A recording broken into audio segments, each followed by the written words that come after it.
First and foremost, a warm welcome on behalf of myself and the whole of the team to the Elite Summit. The purpose of this session, which will run for about 20 minutes, is to give you as sponsors a bit of an insight into what the investors expect from the meetings to help you obviously maximize the next 3 days. So before I hand over to Todd and I have done these sessions all over the world, and they've basically been extremely beneficial for our clients, so I hope you get a lot of value out of it. I'll introduce the panel. On the far side here is Claude Suter from Bank Bonhotte.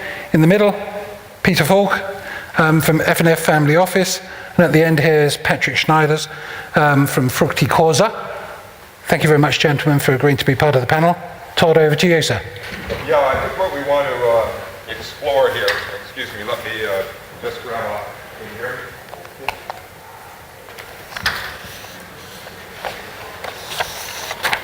Apparently my other mic is not working, so I'm going to use this. Okay, can you all hear me now? Okay, great. Both Jason and I have done several of these Marcus Evans events. And sometimes the sponsors make certain assumptions which don't always match with what the delegates' assumptions are, all right? So there's real value in these 15 minutes in terms of some of the things that you may avoid that can help you or make the difference in whether or not you connect with the delegate. And the first thing I want to ask you is, the one-on-one meetings at the event are the key business catalyst. How should a sponsor prepare for and tailor their approach to the meetings to win your business? It's on. Okay, I would say the important, obviously, the time is really short, and you have a lot of different meetings going on the whole day. Is really to show to the person you have in front of you what is really your value added, and how can you solve the problem, my problem. I come with, for example, I don't know, I need an investment idea for this specific sector. How can you help me out? Or how can you bring me ideas I wouldn't have thought about?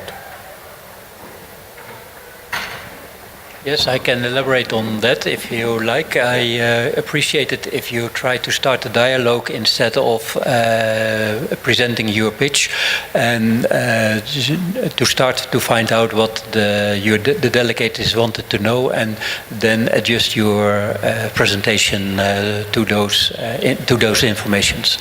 Yeah, Patrick. I think that the elevator pitch is a good idea, to explain your mission and your added value in 2 minutes. Because I think the only thing you should provoke is interest of our sides, and not selling the thing in 20 minutes.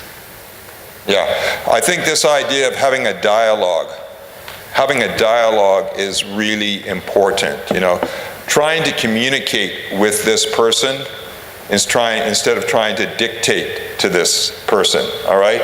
There is a difference, and at the end of the day, as Jason has often said, you've been in sales many years, people buy from people they like and they trust.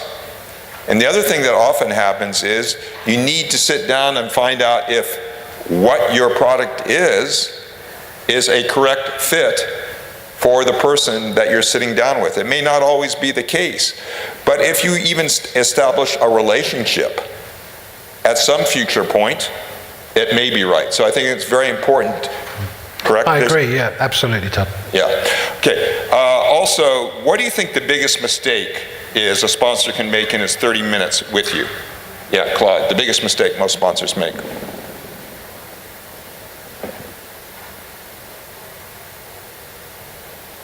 Well, the biggest mistake, I would say, is, as we already said in some way, to go through the pitch and not really listening to what the other person or your delegate is asking you of.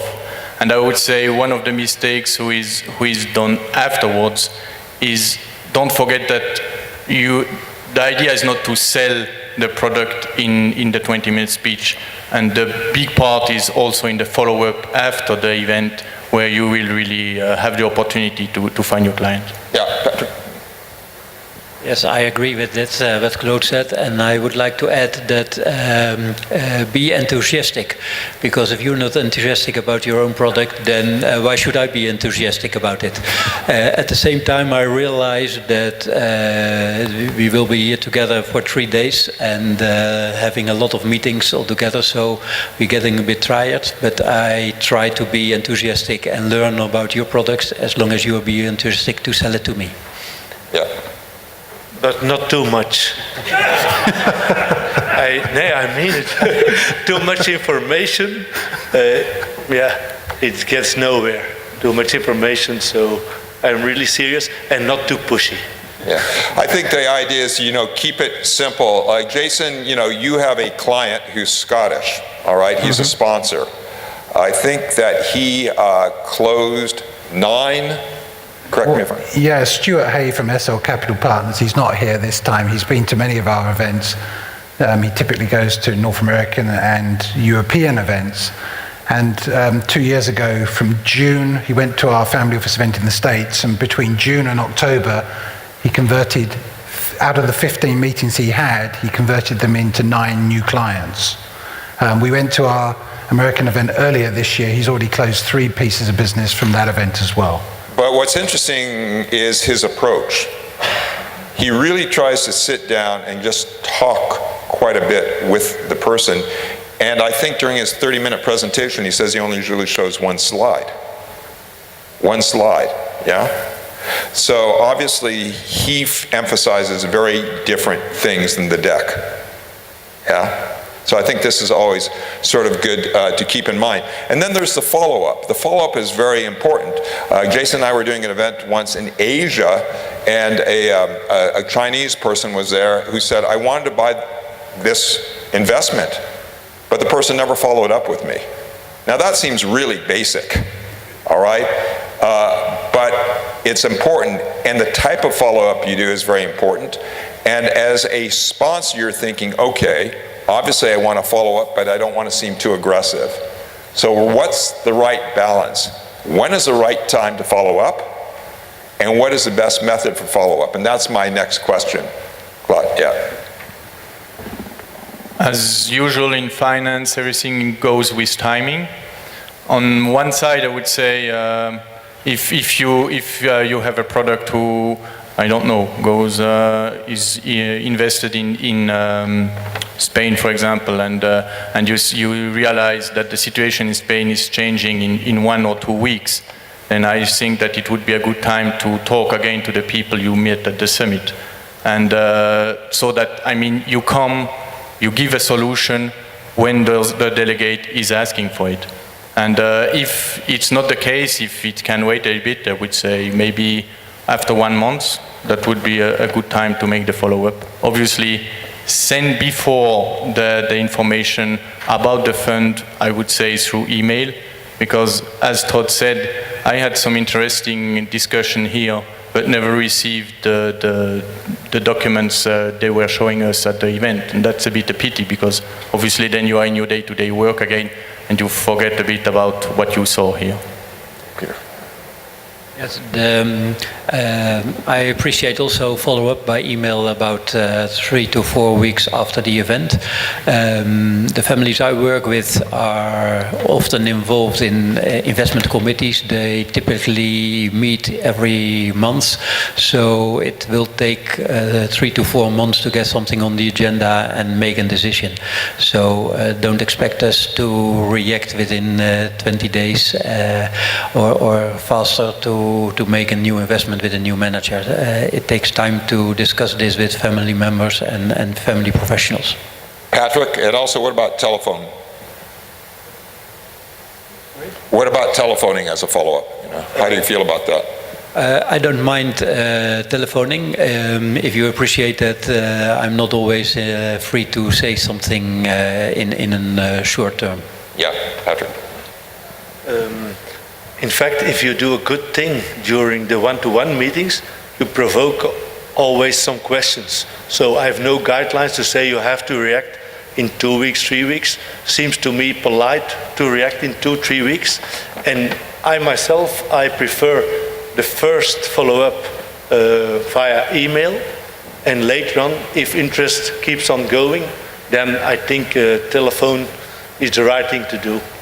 You know, obviously there are a lot of different type of investment opportunities at this summit. What I'm curious about is what makes you decide to partner with one person as opposed to another?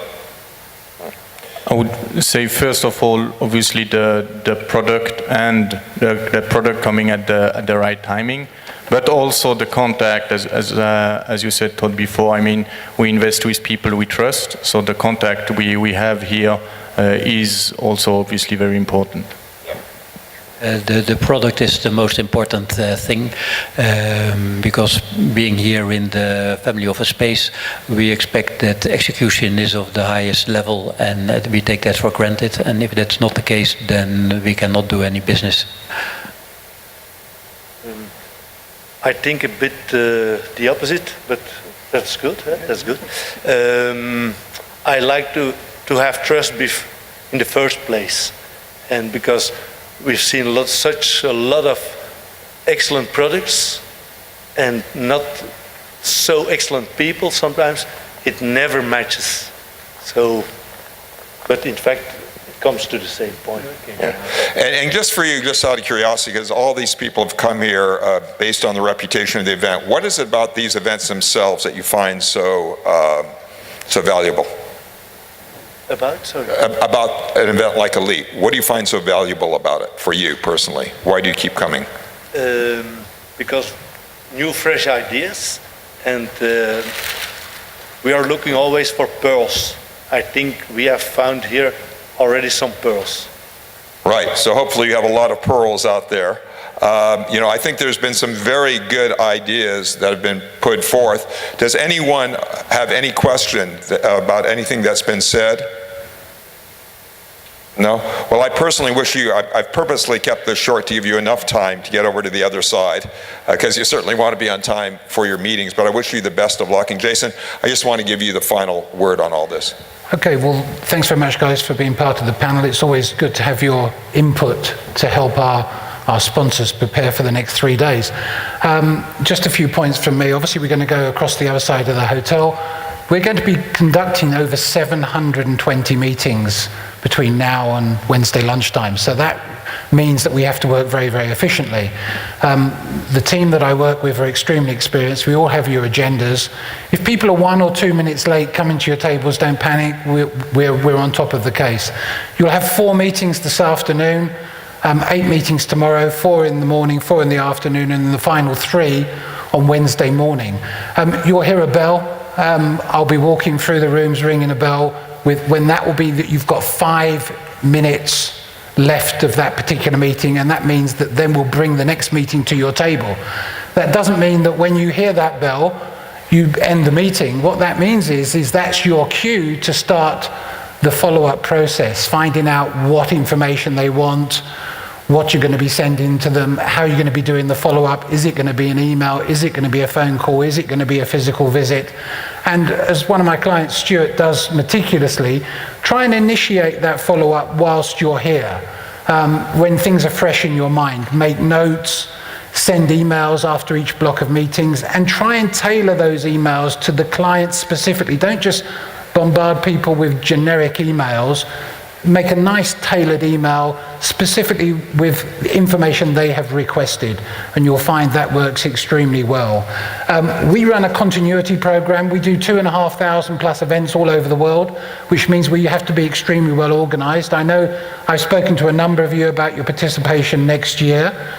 We are finalizing numbers whilst we're here, so if you haven't already and you want to, please let us know whether you'll be coming back to the next event. We're at capacity for the June event already, and we do have potentially an opportunity to bring on another open contract partner. Myself and some of my key colleagues are conducting studies with various clients to see whether or not we have capabilities to service our clients in other regions.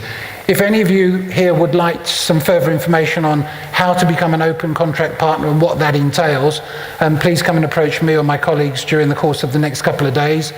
On Wednesday, we do have some visitors coming down. Those visitors are people that we turned away from working with at the event this year because we like to foster an environment of maximum exposure and minimum competition. If there are any places available on Wednesday and those people want to take them, obviously we're duty bound to release them. So I'd like to continue working with the people in this room and also those that are not in this room that are already on their way to the meetings. So best of luck from me and the team. If there's anything we can do to make your stay more comfortable, please let us know. We're here to help you in any way we can. Thank you very much indeed, and we'll see you over the other side of the road. Thank you.